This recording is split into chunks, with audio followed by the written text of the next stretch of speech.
Hi everyone, it's Dr. Ramani. Welcome back to this YouTube channel on narcissism, narcissistic relationships, healing from these relationships, and just trying to make sense of them. So, a lot of people wonder, sometimes I hate these relationships because I feel like I need them, even though I know this relationship's not good for me. Does the narcissistic person need me? You better believe they do. And you know what the problem is? They can't stand it. Narcissistic people hate needing anyone, right? And a lot of you sometimes wonder, why does the narcissistic person hate me so much? Why are they always so mad at me? No matter what, no matter how right I'm getting it.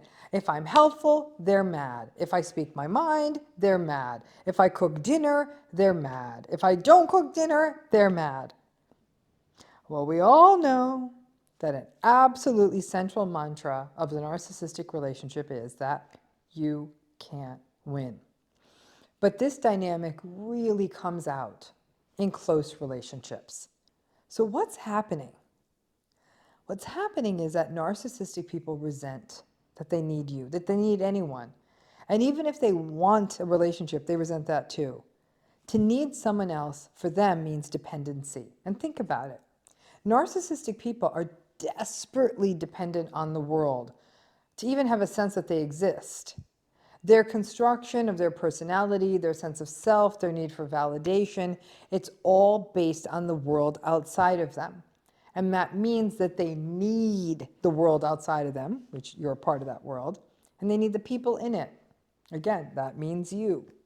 Well, dependency, this idea that I need anyone, well, that flies in the face of being the grandiose king of the world, of being so perfect that they are above any basic human need, and certainly above things that they would perceive as weaknesses, such as emotion or needing someone. But they need you, and they need you a lot. And that need, whether it is their need for you to give them validation, reassurance, take care of them, hang out with them, at some base level, they experience that as a weakness, and it brings up shame in them. So when they sense they need you, they lash out at you, the thing that they need. Imagine if your toothbrush or coffee maker or pajamas sprung legs of their own one day and just started walking out of the house or doing what they wanted. My guess is once you got past the initial shock, you wouldn't be happy about it. Those are things. A toothbrush is a thing, and they don't have a life of their own. But you are a human being. You are not a toothbrush. And as I said, it goes beyond you just being a thing. It goes to the point of you being someone that they're dependent on. And that cements your status in their life as being something that will evoke shame from them all the time. It also means that if they need you, and for example, you decided that you didn't want to be in the relationship anymore and then decided to leave, that you would have the power to hurt them. And while that would be unsettling for anyone, in the face of the arrogance of the narcissistic person, it's an absolute disaster. Narcissistic people lack the internal apparatus to connect the emotional dots, to say, oh, I got the message that I need to be perfect. My trust was betrayed as a child, so I don't trust people. And that means I am unable to account for anything outside of myself because that would be too vulnerable. And so, in the pursuit of my perfection, if I were to need something, well, that would make me weak, and that's why I'm lashing out at you, because you have too much power over me. That dot connecting is not going to happen for a narcissistic person. They just eschew that feeling of dependency and emotion, and so they walk around chronically angry at you. So instead of saying to you, thank you, or for thank you, or for you just getting it just right for them, they'll get angry at you when you do that. You're doing it exactly the way they want is almost a reminder of how much they do need you.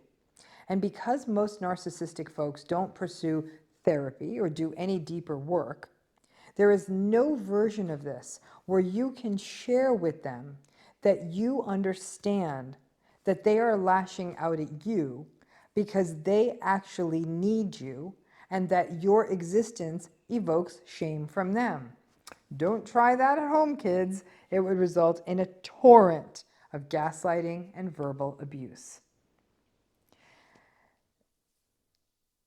These videos, I acknowledge, are confusing because the person who is doing this stuff that doesn't add up, the narcissistic person, they don't have insight into it.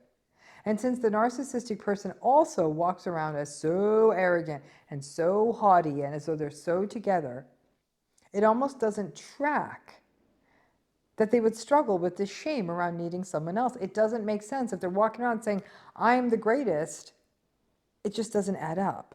But the math in these relationships is actually quite clear. They need you more than you need them. And the relationship will always be asymmetric.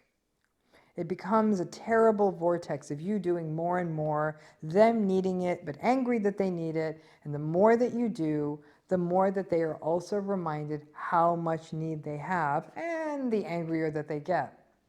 Unfortunately, the correction of doing less is also not an option.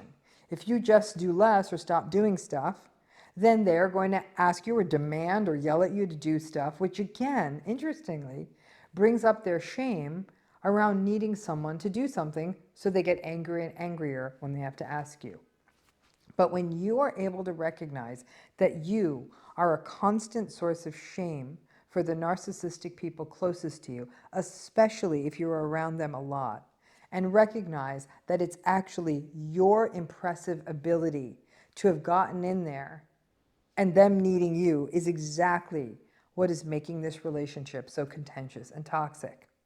Narcissistic relationships are all about accommodating to what they need. And it creeps gradually more and more and more. You accommodate what they need more and more and more, to the point where you're almost a mind reader. You can anticipate their persnickety little needs. And while in one breath it helps them regulate because their needs are being met, in another breath, what ends up happening is that they are absolutely, in a way, put off by how needy they are. And that's why these relationships, no matter how right you get it, the righter you get it in some ways, the angrier they get, because their need for it, well, they'll never be able to articulate it. They experience it. That shame comes right back at you. Remember the mantra, you can't win. Thanks again.